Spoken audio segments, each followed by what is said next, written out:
తెరవండి నాయన. అడుగుతున్నావా ప్రభుని? మూయబడిన ద్వారాలు ఏమైనా ఉన్నాయా ఈ మధ్యాహ్నం? Closed gates, closed gates. ఎన్నో అవకాశాలుండి అయ్యా మూయబడిపోయిందయ్యా తలుపు. భారతదేశంలో కంపాషన్ పరిచర్య మరలా తెరవబడునుగాక. హల్లెలూయా, హల్లెలూయా.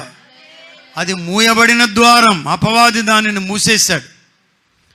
యేసు నామములో కంపాషన్ మరలా తెరవబడాలి. 2 లక్షల మంది తండ్రి లేని బిడ్డలు, తల్లి లేని బిడ్డలు రోడ్డును పడిపోయారు కంపాషన్ సంస్థ మూయబడినప్పుడు. వాళ్ళు ఇస్తామంటున్నారు,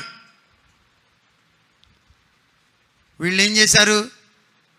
ఈ పిల్లలు సహాయం పొందడానికి వీలు లేదు అని మూసేశారు. వాళ్ళని అపవాదులు అనాలా ఏమనాలి? ఎన్ని ప్రయత్నాలు చేస్తున్నారో సువార్త మూసేయడానికి. ఇప్పుడు కృష్ణానది పొంగి పొర్లుతుందనుకోండి, ఎక్కడ బయలుదేరిందో తెలుసా కృష్ణానది మీకు? మహారాష్ట్రలోని మహాబలేశ్వరం దగ్గర పుడుతుంది కృష్ణానది.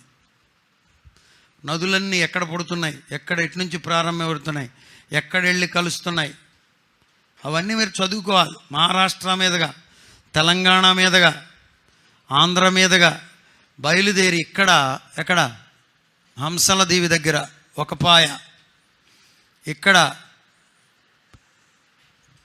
పెదకల్లే కోడూరు దగ్గర ఇంకొక పాయ, 3-4 పాయలుగా చీలి ఇక్కడికి వచ్చి నాగాయలంక అని చెప్తారు వరుసగా వాళ్ళు, లేక అవనిగడ్డ ప్రాంతం అని. ఎక్కడ కలిసిపోతున్నాయి చూసారా? అక్కడ ప్రారంభించబడినటువంటి అది ఇక్కడికి వచ్చిన తర్వాత వీళ్ళందరూ అరే చేతులు అడ్డం పెట్టి ఆపేయండి అంటే ఆగుద్దా? ఏరు వ్రేళ్ళు అడ్డం పెడితే, కాళ్ళు అడ్డం పెడితే కొట్టుకుపోతావరా తిక్కల సన్నాసి. యేసయ్య పరిచర్యకు అడ్డపడుతున్నావేంటి? ఇది జరిగే పని. ఇది ప్రేమ గీతము, ఇది కరుణారాగము, ఆశ్చర్యము అని రాశారు రాజుబాబాయ్ గారు. ఇది ప్రవాహం, ఇది ప్రేమ ప్రవాహం. దేవునికి స్తోత్రం, హల్లెలూయా. ఇది రక్షణ ప్రవాహం, ఇది మనుషులను నరకము నుండి తప్పించే ప్రవాహం. దేవునికి స్తోత్రం. ఇంకా ఎక్కడైనా మూత వేయబడిన అనుభవాలుంటే ప్రభువు తెరచునుగాక. ఆర్థికమైన ద్వారములు తెరవబడినట్లుగా, రాజకీయ ద్వారములు తెరవబడినట్లుగా, ఆధ్యాత్మికమైన ద్వారములు తెరవబడినట్లుగా, సామాజికమైన ద్వారములు, సామాజిక ద్వారాలు కూడా ఉన్నాయి. వాళ్ళంటే నమ్ముకుంటారు కానీ యేసు ప్రభువుని అసలు మీరేంటారా, మీరు నమ్మకూడదని కొంతమంది తిక్కలోళ్ళు చచ్చిపోయి నరకానికి వెళ్తారని పాపం వాళ్ళకి తెలీదు.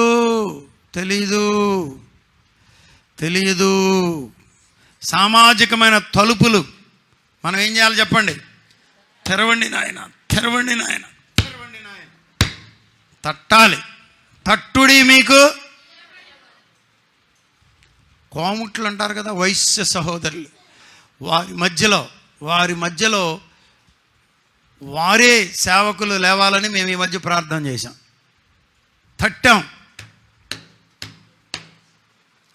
అద్భుతం ఏంటో చెప్పనా? నాకు ఒక మెసేజ్ వచ్చింది, వాట్సాప్ మెసేజ్. తీసి చూసా. అన్నగారు మీరు చాలా బిజీగా ఉంటారు, అయినా నా మెసేజ్ నా క్లిప్ చూస్తారని మీకు పంపిస్తున్నాను. అందులో అద్భుతమైన సాక్ష్యం. మీలో కూడా కొంతమంది వినే ఉంటారు. నేను తాగి పడిపోయేవాడిని, ఎవరిని దొరికితే వాడిని కొట్టేవాడిని, చైన్లేసి బంధించినా కానీ పగలు తీసుకుని వచ్చేసి గ్రామం మీద పడి అరాచకం చేసేవాడిని, ఉన్నదంతా అవజేసేసాను. కానీ ప్రభువు నాకు కృప చూపాడని ఒక ఆయన చార్లెస్ జాకబాయ్ గారి దగ్గర సాక్ష్యం చెప్తున్నాడు. దైవజనులు రాజుబాబాయ్ గారి పాట విని నేను ఇట్లా మార్పు చెందానని ఆశ్చర్యం అయింది నాకు. తేరా చూస్తాను ఇంకొక మెసేజ్ వచ్చింది. ఎవరా అన్న, ఎవరు పంపించారన్నా ఇదన్నా? అన్న నేనేనన్నా, మీకు తెలుసు కదా రాజుబాబు అన్నగారి బాబుతో పాటు మేమంతా అప్పుడు తిరిగేవాళ్ళం కదా. అన్నీ పోగొట్టుకేసుకున్నాను. ఇక ఏమీ లేని దుస్థితిలో ఉన్నాను. ఉల్లిపాయలు అమ్ముకోవడం మొదలుపెట్టాను. ఇప్పుడు 3 కోట్లతో బిల్డింగ్ కొన్నానన్నా. సేవ చేస్తున్నానన్నా అన్నాడు. వయసుల్లో నుంచి రక్షించబడ్డానన్నా. మా కుటుంబాలన్నీ రక్షించబడుతున్నాయి, ఇప్పుడు నేను సాక్ష్యం చెప్తా అన్నాడు. నేను అనుకున్నాను, ప్రభువా మేము మొన్న ప్రార్థన చేశాం, ఇప్పుడు నువ్వు జవాబు ఇచ్చావు. ప్రార్థనాల కించువాడు ప్రాణ స్నేహితుడు పరిశుద్ధుడు, పరిశుద్ధుడు, పరిశుద్ధుడు, పరిశుద్ధుడు, యుగములకు రాజు, తరములకు రాజు, పరిశుద్ధుడు, పరిశుద్ధుడు, పరిశుద్ధుడు. హల్లెలూయా. ప్రార్థన ఆలకిస్తాడు.